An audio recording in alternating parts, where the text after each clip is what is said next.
All right, well, let's go ahead and move on to our next topic this evening. We are talking about I've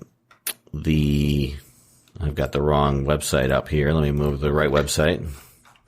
The end of the museum. So, I've been to the museum. I'm sure you've been to the museum, right? I don't think you can live in D.C. Yeah. I think you're legally obligated to go to the museum if you're a photojournalist.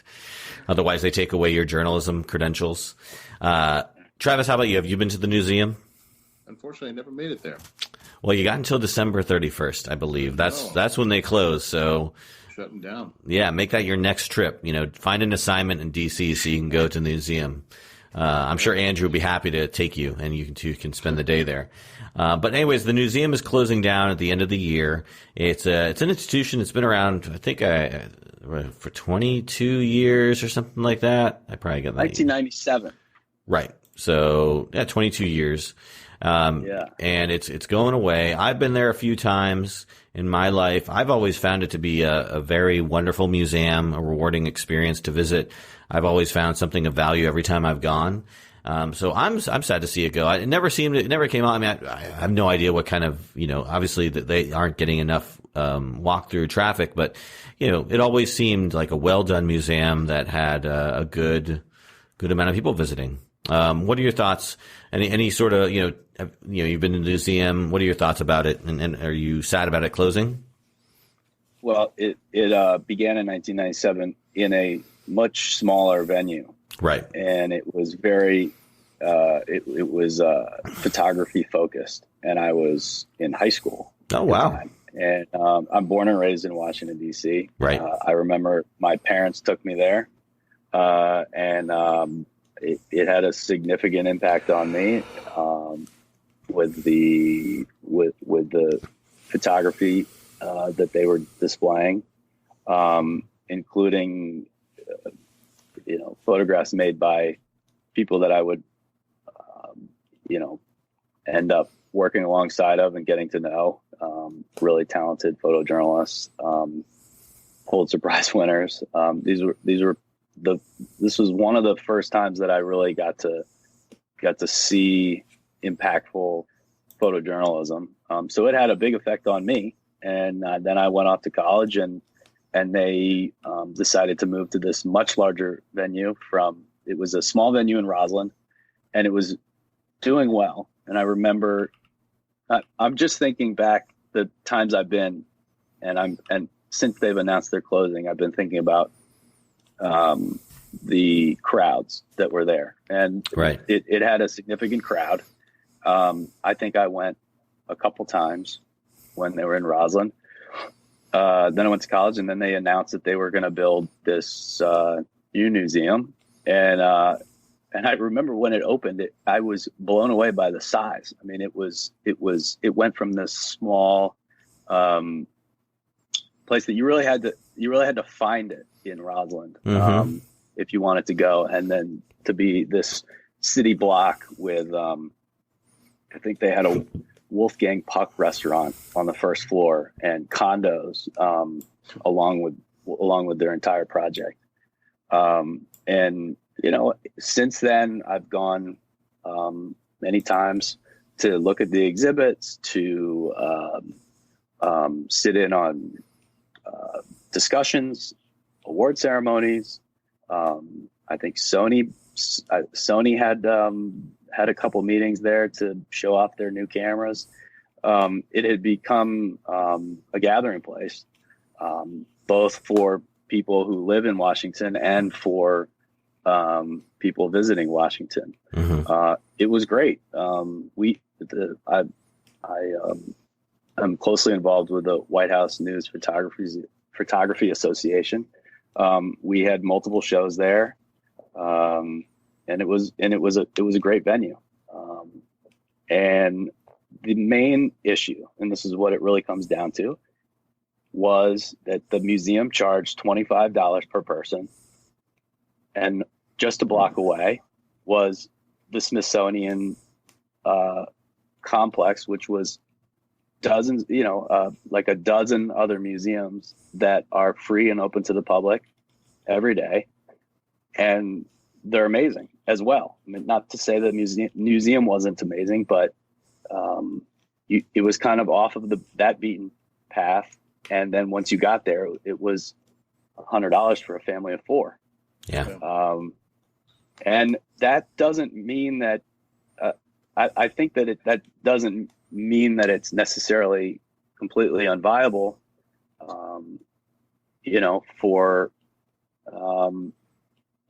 it may have worked out, but from what I read, the construction was twice its initial estimates. I think it was $450 million. Wow. And so they were immediately $300 million in the hole, which was a lot more than they were expecting. Yeah. I think that they were never able to really recover from that. I also read that the museum institution was still paying its director a $630,000 salary every year. Oh my God. Despite kind of having a financial issue right from the start. Yeah. It's sad because it's a great museum. Has there been word on is the collection being passed off to another museum? Or is it kind of? I think that they're trying to find a new space. Yeah, I mean, I remember being surprised that it was such a big space, and it was you're a block away. You're 2 blocks from the Capitol building. Mm-hmm. It is prime real estate. Yeah, and it is huge. I mean, the amount of space there is huge, and they had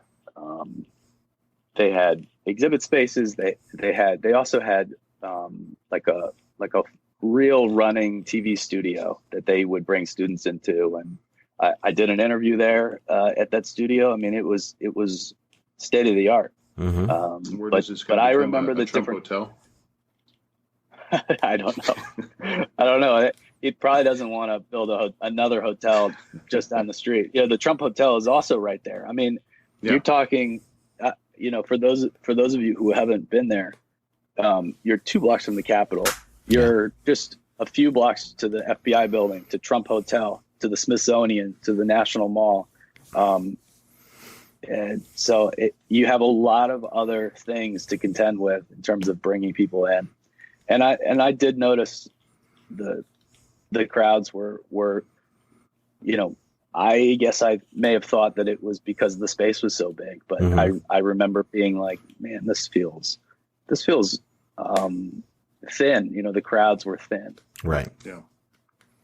No, I mean, it's definitely a tough. New York charges $25-$30 for their museums, but it's New York, and they have and they have the Guggenheim and the Whitney, and I mean, these are big name museums that people travel all over the world to see. So. Right. And there aren't awesome free museums right next door, just like you said. And that's actually something I never even considered in terms of, obviously, yeah. I mean, I think if you're interested in news like me and you and, I think interested in photography like Travis, whatnot, this might be something that, you go to, you want to go to this, even you're willing to, kind of absorb that cost and whatnot. But if you're just average Joe, maybe I watch the news or I see a newspaper, that's a tall order. Yeah. Maybe that's on the 5th day of your trip in DC. Perhaps you do that. Or, perhaps your son or daughter is interested in, you want to show them like a different career field.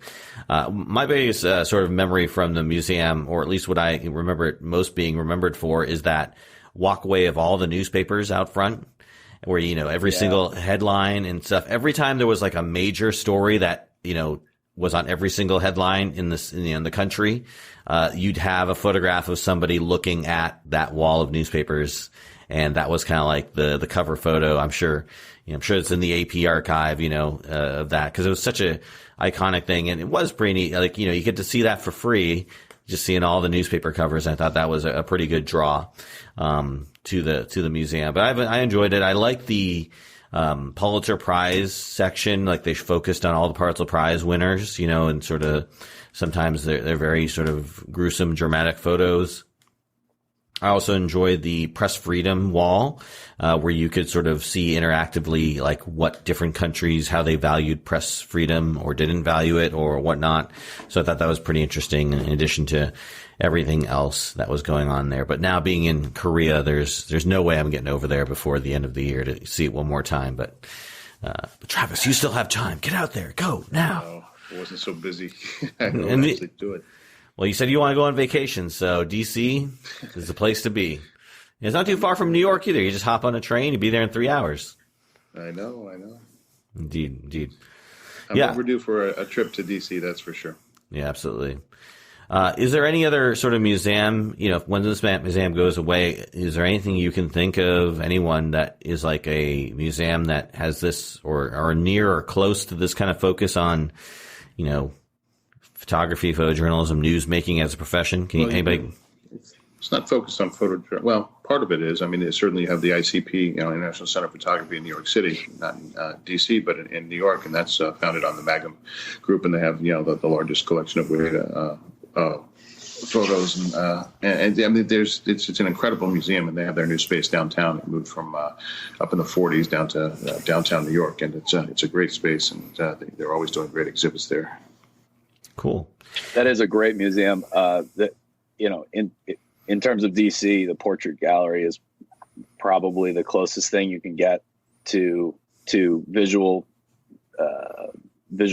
journalism. They do portraits, paintings, but they do a lot of photography. Right. That's a great museum, and again, it's a free museum. So yeah. That's one that I really enjoy as well.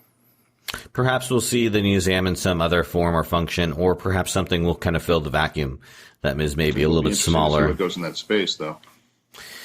Yeah.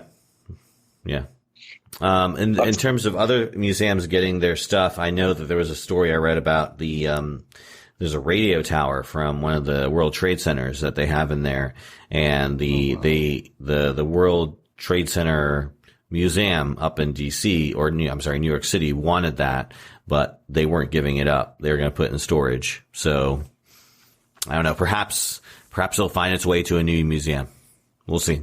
The museum has spoken about moving that museum to another venue. Okay.